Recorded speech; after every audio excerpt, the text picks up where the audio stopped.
If you're anything like me, creating a comforting space for yourself in your home is an important yet somewhat daunting task. I found that candles are a great way to enhance the ambiance of a room with their warm light, soft crackling sounds, and inviting smells they give off.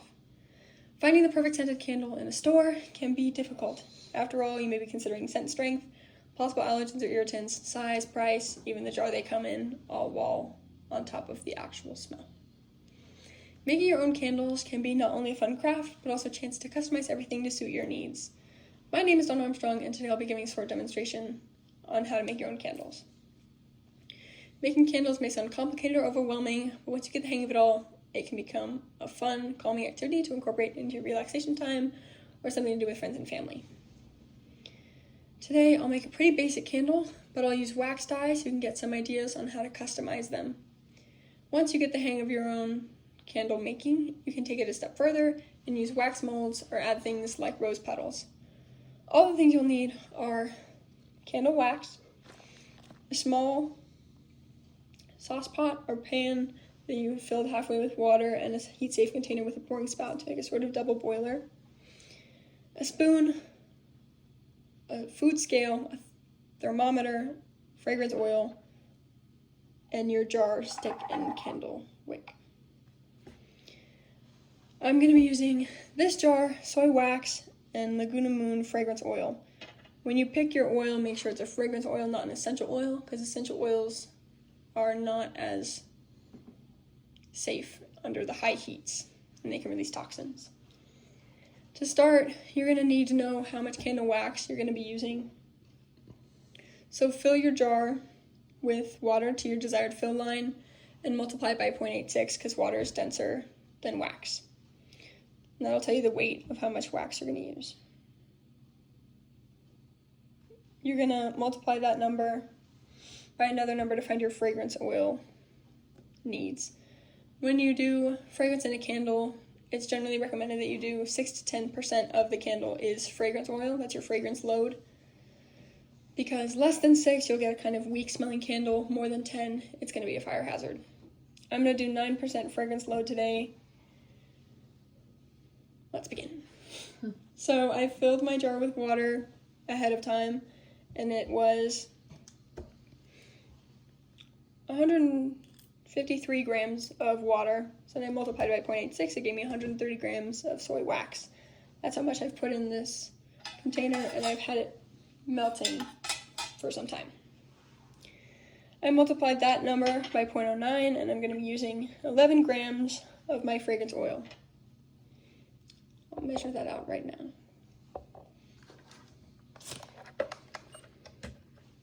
So you'll put your vessel on the scale, zero it out, and put in however much of the wax or the oil you're using.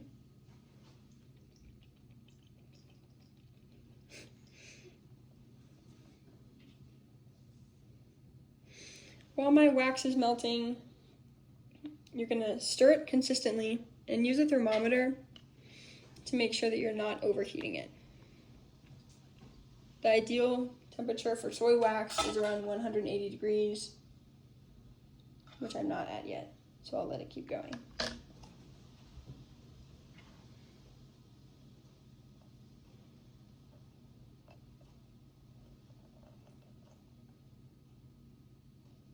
Perfect.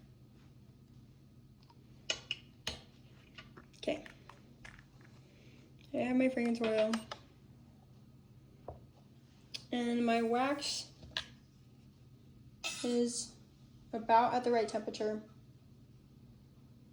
So I'm going to add in the fragrance oil and the wax coloring. I'll put in the coloring first and mix it in as it melts.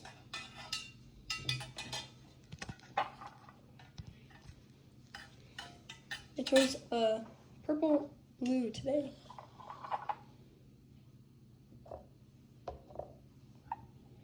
I've attached the wick to the bottom of my candle jar using a little bit of melted wax, and I have it suspended around a popsicle stick so that it doesn't fall in when I pour in the wax. I'll check it again.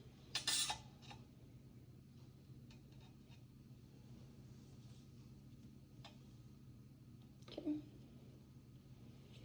Once the wax is mixed in with the dye and the fragrance oil, and we're going to let it cool a little bit before we pour it into the jar, so you don't bust the jar.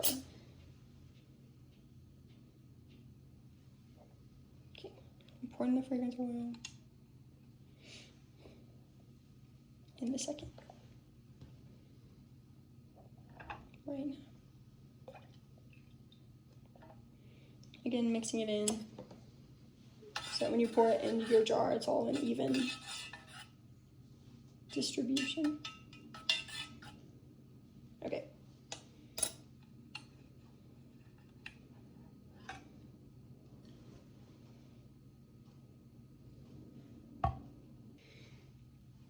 Now that my wax has cooled to the proper temperature, I'll pour it in here, making sure the wick doesn't get sucked in.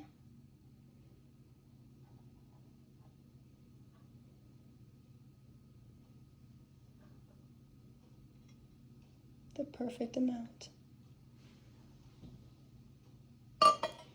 You'll let it cool for about 2 days for it to harden fully, and then it's good to use. Once it's hardened, for about 12 hours, you can cut the wick. And now you have a perfect candle to make your home a nice, comforting place for you to be.